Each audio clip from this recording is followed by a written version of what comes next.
Okay. So this week's Parsha is Behar-Bechukotai. It's a double Parsha. Okay. So, no, it's Behar-Bechukotai, page 531, Leviticus chapter 25. And this is a double Parsha, so we're going to be reading, at least in Shul on Shabbos, in the Torah, during the service, we'll be reading from the beginning of Leviticus chapter 25 until the end of Sefer Bamidbar, until the end of the book of Leviticus. Okay. So,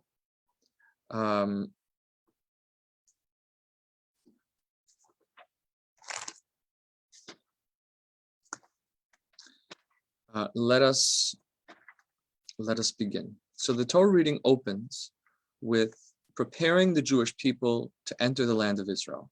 Remember, they're in the desert, in the Sinai desert, journeying from Egypt to the land of Israel. And of course, Hashem in the Torah describes essentially this reading is a preparation, I think, on two levels, in how the Jewish people might prepare for their entry into the land of Egypt, into the land of Israel. And the first is on the national level, how we would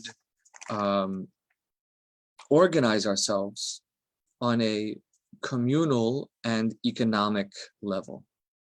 And this describes the agricultural cycles that the Jewish people should observe in the land of Israel.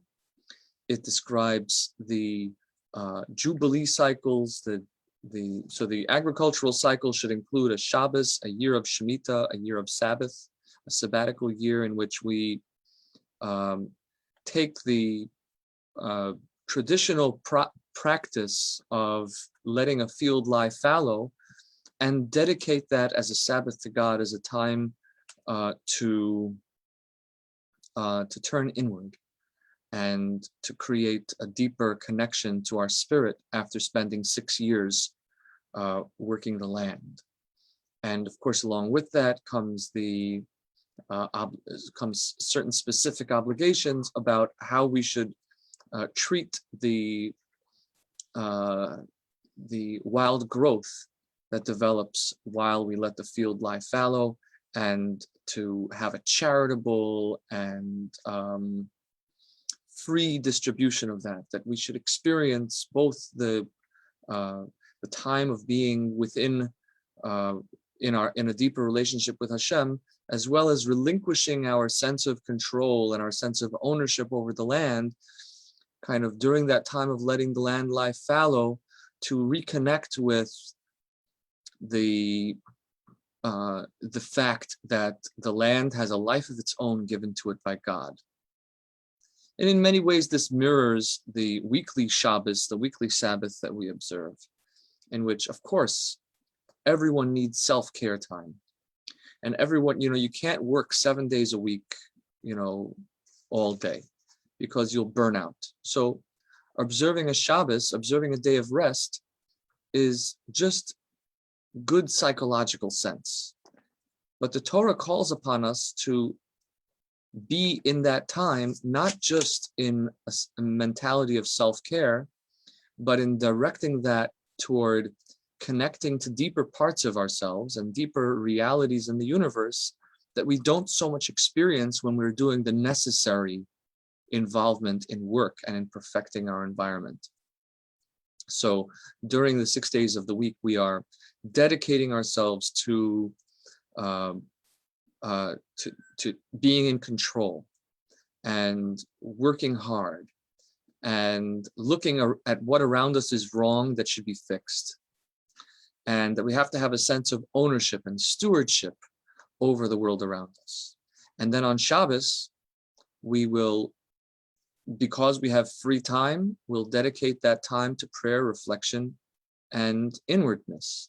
And at the same time, it also is a time to remember that in 6 days, God created the world, and on the seventh he rested, so as to say that that we are connecting with that which is outside of our control, that which is in the domain of God, and that which is in the domain of God, and not in our sort of remembering that God created the world in 6 days, and on the seventh he rested, such to say that, you know, you can correct and you can look at the world and what needs to be fixed, but ultimately there's also a truth, which is that God created this world, and that it is ultimately in his control, in his domain. The Torah reading also describes, okay, so let's pause here for a moment, and I want to reflect briefly on one verse in the beginning of the Parsha, page 531, Leviticus chapter 25, verse 2. So let's read it inside. And God spoke to Moses on Mount Sinai, saying, Daber el b'nei Yisrael, speak unto the children of Israel, and say to them, Ki savo el haaretz, when you come unto the land that I give to you, v'shavsa haaretz shavos laHashem, and the land shall rest, a Sabbath for God. 6 years you shall plant your field, 6 years you shall prune your vineyard, and gather its produce. Uvashana hashavi'is, and on the 7th year, Shabbos Shabboson hi el haaretz, it shall be a Sabbath of solemn rest for the land. Sadchalos yizra v'charmachalos yizmor, you shall not plant your field, and you shall not prune your vineyard. So, a careful reading of this text brings out some seeming irregularity. Normally, the Sabbath, the day of rest, follows the 6 days of work.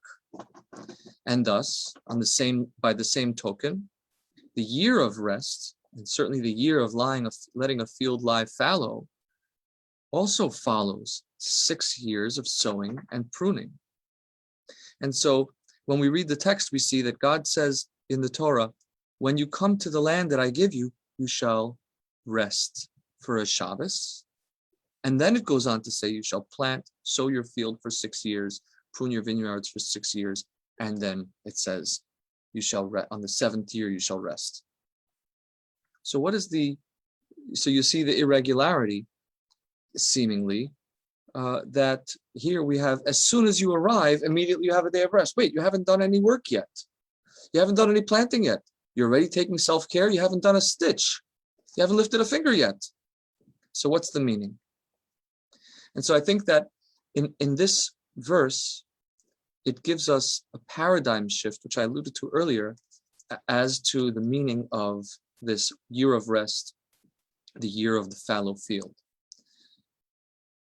If the Shemitah, the sabbatical year, is purely a utilitarian endeavor, we're doing it because we worked hard, therefore we need rest.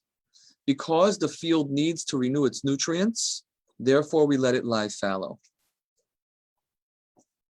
Then that's how it goes. You work for 6 years, and in the 7th you let it lie fallow. But says the Torah, that's not what this is about. It's true that naturally the field requires some laying fallow. But this is something deeper. Conceptually speaking, as humans, we think, and it's healthy to think this way, but it's not entirely correct. We think that we were born to work, that we were born to look at the world, what's wrong about it, and improve it. And then, because Nebuch, we work too hard, we have to take a break from the work. Says the Torah, that's not true. That's not the correct way. We were born to experience God. In order to truly experience God, we have to enter the world as stewards. We have to work to shape that world around us, to make it more conducive to our spiritual endeavors, so that we can ultimately be still, so we can ultimately experience the fruits of our labor, which is the year of sabbatical, the year of when we're letting the field lie fallow, we will be reconnecting with God.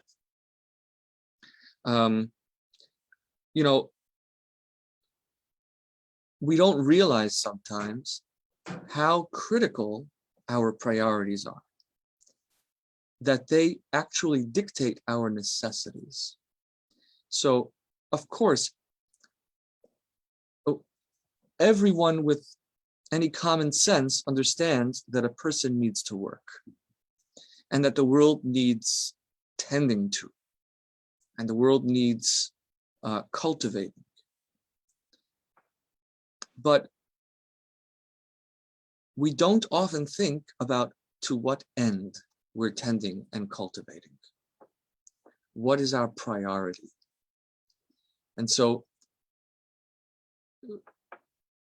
without thinking about it, we can lead ourselves into poor choices that seem like necessities,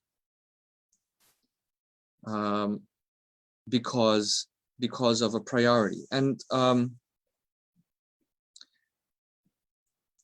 just give an example that I've been thinking about recently. Things that seem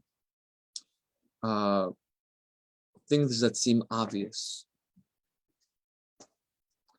A person might think that when they rest, when they take their time of rest, they have to have a vacation in a warm place, because they're going to be most rested in that place, right? And they're going to enjoy themselves. They're going to get a good suntan, and they're going to look good, and they're going to feel good. But that results now, the truth is that after working for a long time, a person gets burnt out, and they do need a really robust vacation. As Rabbi Gans of blessed memory used to say, work hard, play hard, right? If you work hard, then you have to play hard. It's a necessity. However, if a person has a different priority, in which they say, the reason why I'm working is in order to make this world look a certain way. Let's say, they'll say, the reason why I'm working so hard is because I want to have a place where my family can flourish and thrive. Okay? Then when they make their choice about the vacation, it will also be influenced by how I can make my family flourish and thrive, such that I can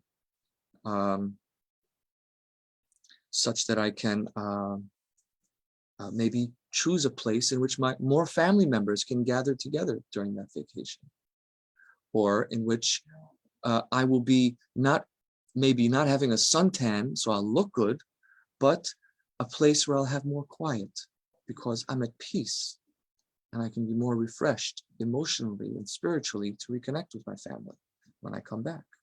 Or along similar lines, a person might say, well, let's all take a vacation together as a family, because this way we'll save the most money. Go on vacation separately, then it's going to cost us more money because it's 2 vacations. And of course, the reason why I'm working is to amass money, right? So if that's my priority, purpose why I'm working is to amass money. So when I go on vacation, I'll go on a cheap vacation so that I can not blow my money in the vacation.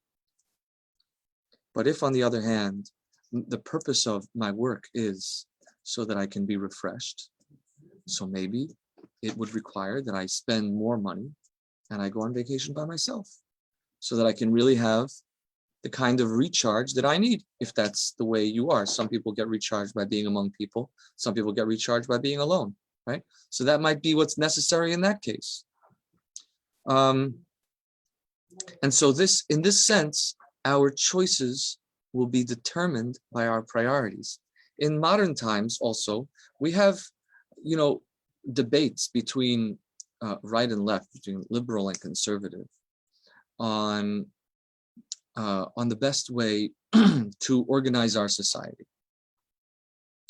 And we don't realize sometimes how our choices are, how our inner sense of priority makes different things seem like necessities. So for example, if my primary priority is safety, security, and stability, then my decision-making around how I organize everything else will be about rules, rigid and firmly enforced rules, clearly defined and strongly protected borders. If, however, my priority, my spiritual priority, is about fairness or a sense of emotional wellness that comes from individual fulfillment, that comes from artistic inspiration, if I see that as being the primary goal, then the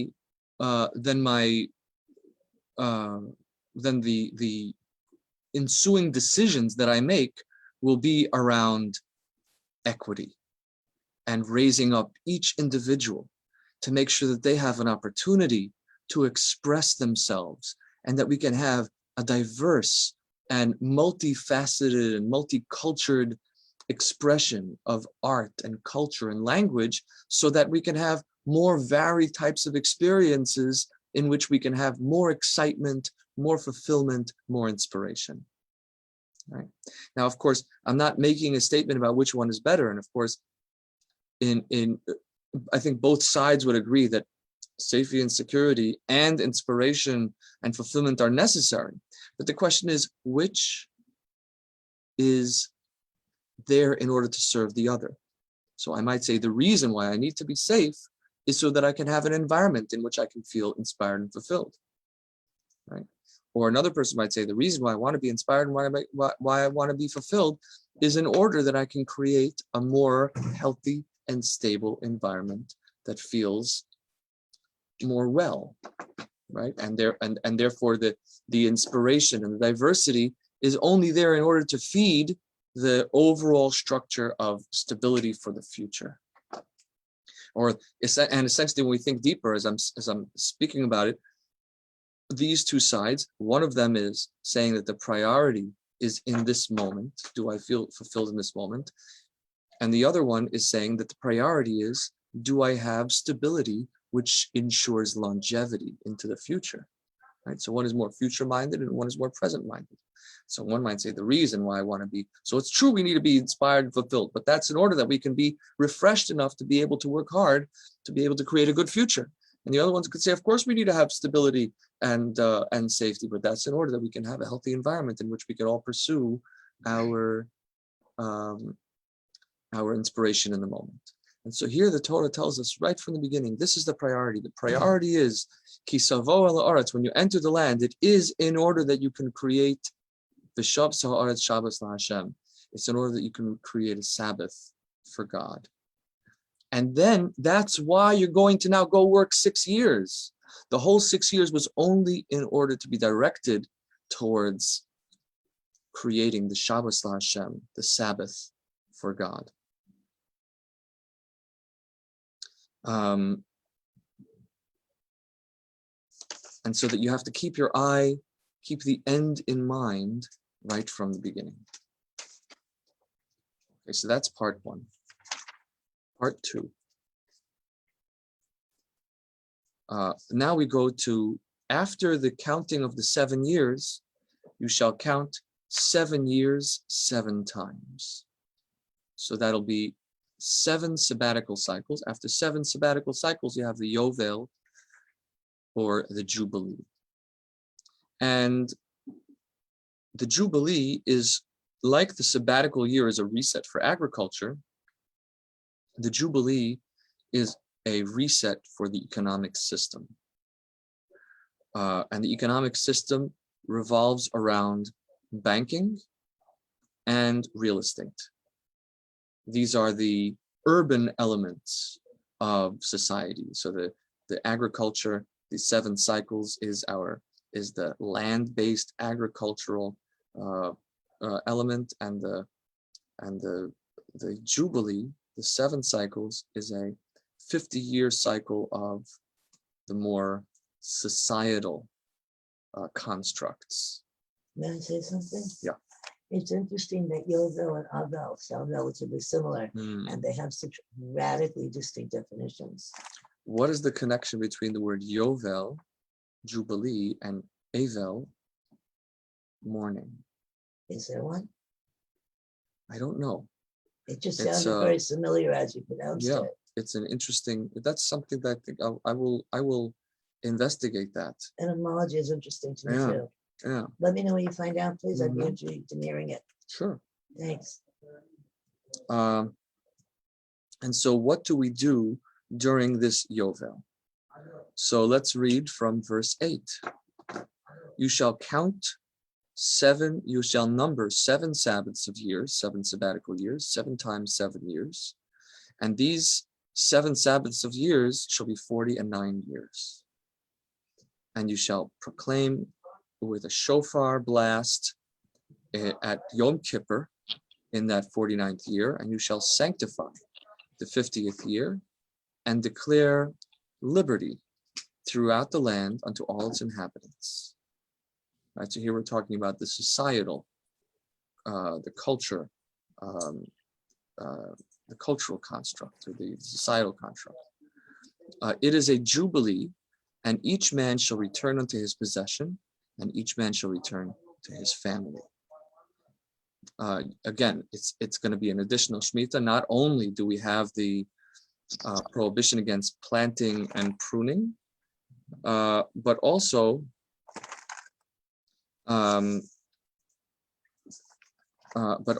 it shall be a return unto, as we said, a return unto one's property, such that any sale in biblical Israel shall be only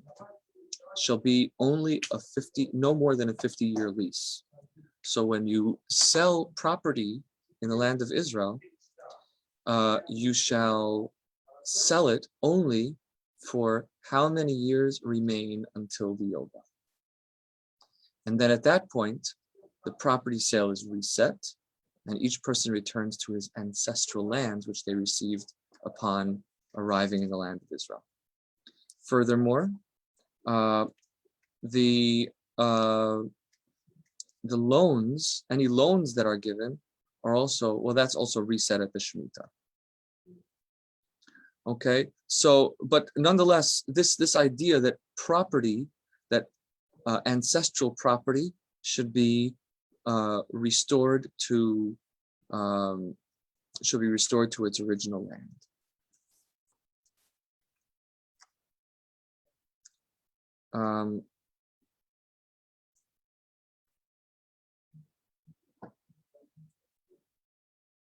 Verse 23.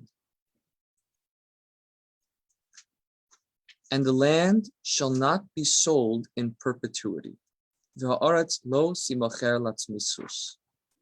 that is, sales are not permanent in the land of Israel, except in walled cities, that is, in truly urban environments, that would create a lack of stability.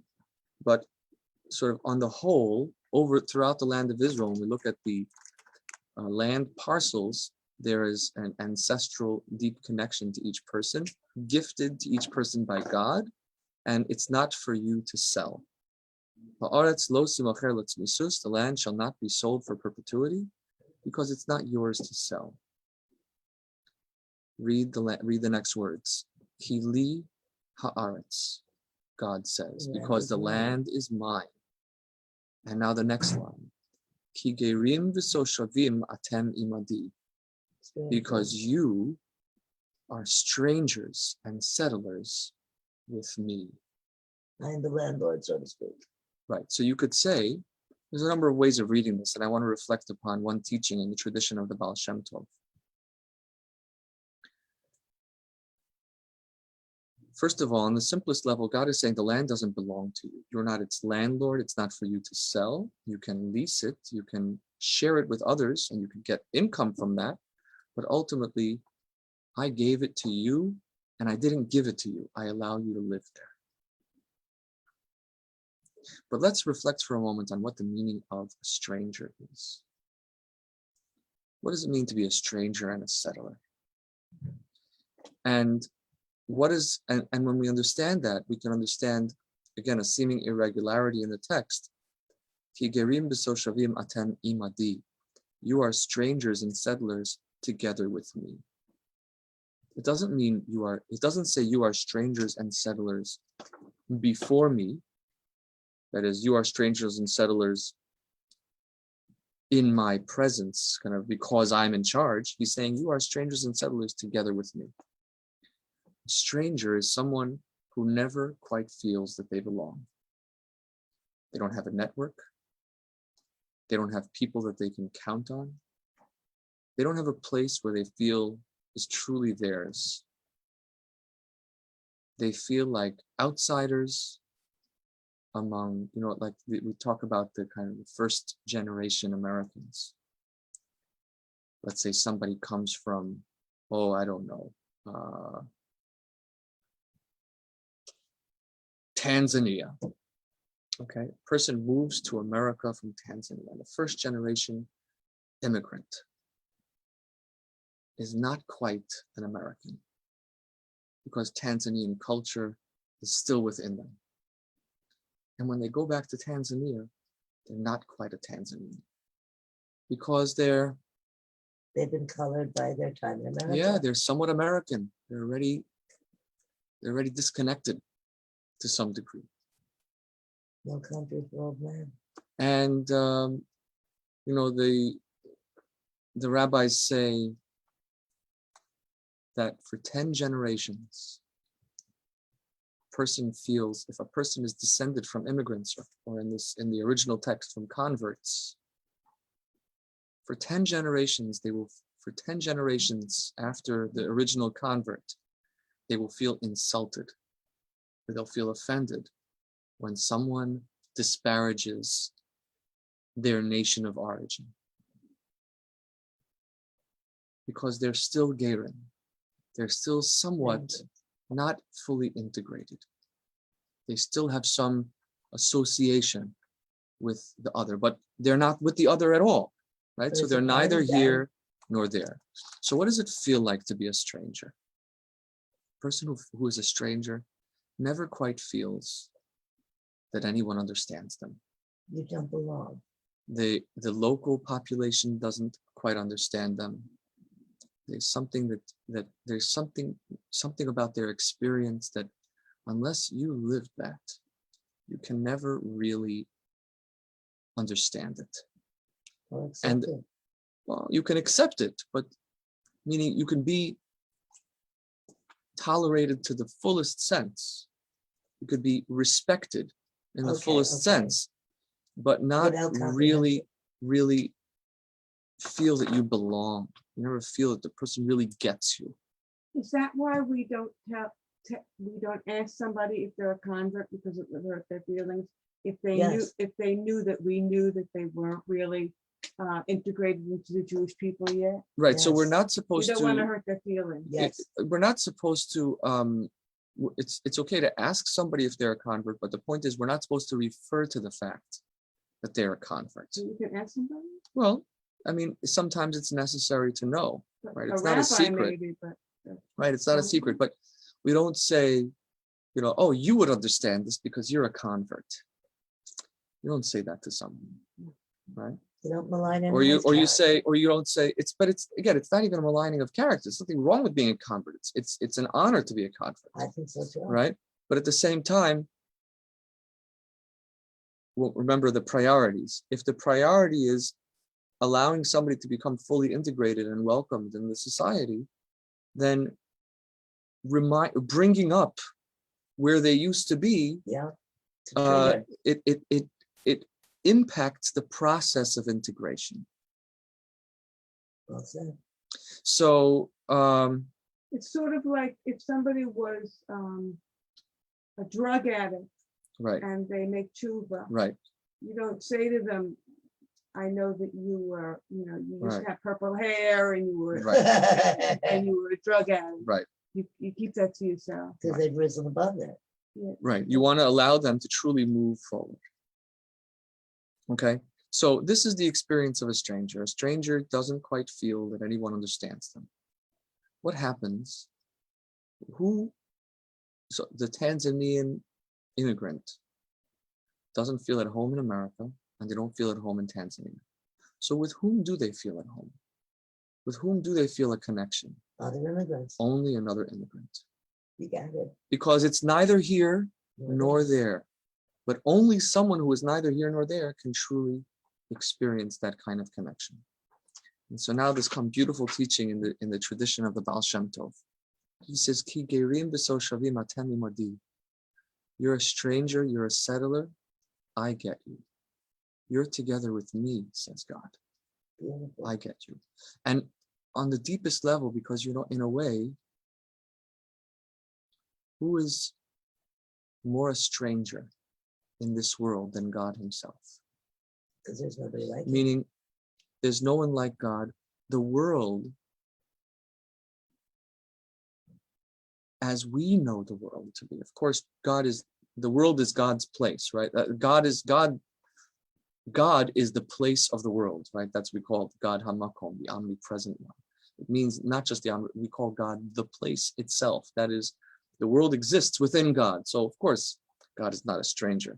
But what the Baal Shem Tov is saying is that, or what the tradition of this tradition of the Baal Shem Tov is saying, is that in this world, as it is right now, it doesn't appear to be a place where God belongs. This world as it's constructed, as God made it, it isn't in harmony with God. There's so much of this world that conflicts, that resists the awareness of the presence of God. And so, in a sense, there is a kind of loneliness that God has in this world. There's a kind of otherness to God that we can particularly identify with when we feel alone and other. Ki gerim v'soshavim atem imadi. Because if you feel alone and you feel not at home and you feel other, you can always be together with God, not just because God loves you no matter what. Imagine the kind of exile that the Shekhinah feels. Wow. Imagine the kind of rejection. How little is God understood in this world? Can anyone understand God? Wow. We don't get God, right? And so if there's anyone who's misunderstood, of course, we're using the word anyone is problematic, but if there is any Entity. that is misunderstood, if there's any entity that isn't truly embraced fully by the ones whom it gives life, it's God. And so, Gerim v'toshavim atem imadi, you are together with me in your aloneness and in your unsettledness. I found that teaching so inspiring. Isn't that beautiful? So when you were talking before about the emperor, the person who feels like people are playing them, or not truly respecting them, not truly understanding them, Apart, alone. not truly identified with them, right? Because there aren't many similar. So God there's only one like God. So that's then when we feel outside of the world, we can also in that moment feel closer to God. because God is within this world That's and yet amazing. not of it. That is amazing.